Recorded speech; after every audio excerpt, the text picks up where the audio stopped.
राजस्थान में राज्यसभा की खाली हुई एक सीट पर उपचुनाव की तारीख की घोषणा हो गई है। चुनाव आयोग के अनुसार 14 अगस्त को नोटिफिकेशन के साथ ही नामांकन शुरू होंगे। 21 अगस्त नामांकन दाखिल करने की आखिरी तारीख होगी। 22 अगस्त को नामांकन पत्रों की जांच होगी, तो वहीं 27 अगस्त तक नामांकन वापस लिए जा सकेंगे। 3 सितंबर को सुबह 9 से 4 बजे तक वोटिंग का समय रखा गया है और उसी दिन 5 बजे वोटों की गिनती करके रिजल्ट जारी होंगे। कांग्रेस नेता केसी वेणुगोपाल के लोकसभा चुनाव जीतने के बाद यहां एक राज्यसभा सीट खाली हुई है। जिस एक सीट पर उपचुनाव हो रहा है, इसका कार्यकाल जून 2026 तक है। प्रदेश में मौजूदा संख्या बल को देखते हुए इस सीट पर बीजेपी की जीत तय मानी जा रही है। अगर कांग्रेस ने उम्मीदवार नहीं उतारा तो निर्विरोध निर्वाचन भी हो सकता है, ऐसी संभावना है। और देखने वाली बात यह है कि जीत के लिए 99 विधायकों के जो है वोट चाहिए और कांग्रेस के पास मात्र 66 विधायक हैं। जी हाँ, राज्यसभा के सदस्यों को विधायक चुनते हैं और राज्यसभा के चुनाव में अपनाए जाने वाले फॉर्मूले के हिसाब से जितनी सीटें खाली होती हैं,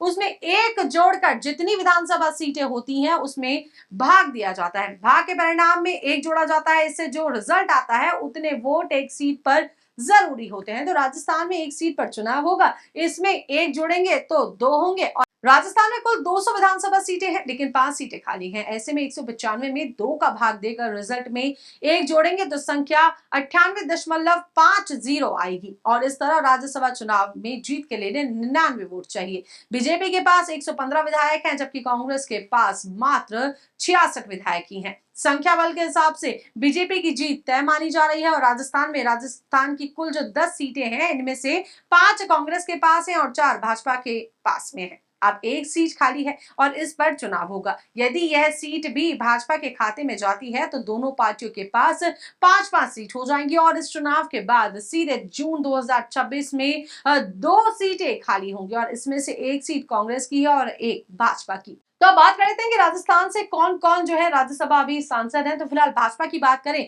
तो राजेंद्र गहलोत, घनश्याम तिवारी, चुन्नीलाल ग्रासिया, मदन राठौड़। और यदि कांग्रेस पार्टी की बात करें तो सोनिया गांधी, नीरज डांगी, रणदीप सिंह सुरजेवाला और मुकुल वासनिक और साथ ही साथ प्रमोद कुमार जो है अभी फिलहाल राज्यसभा सांसद हैं। तो देखने वाली बात यह है कि अभी एक सीटों पर जो चुनाव होने हैं, इसमें किसकी जीत होने वाली है और किसके विधायक किसको जीत हासिल कराएंगे, ये तो केवल वक्त ही तय कर पाएगा। तो फिलहाल के लिए जुड़े रहिए पंजाब केसरी के साथ। नमस्कार।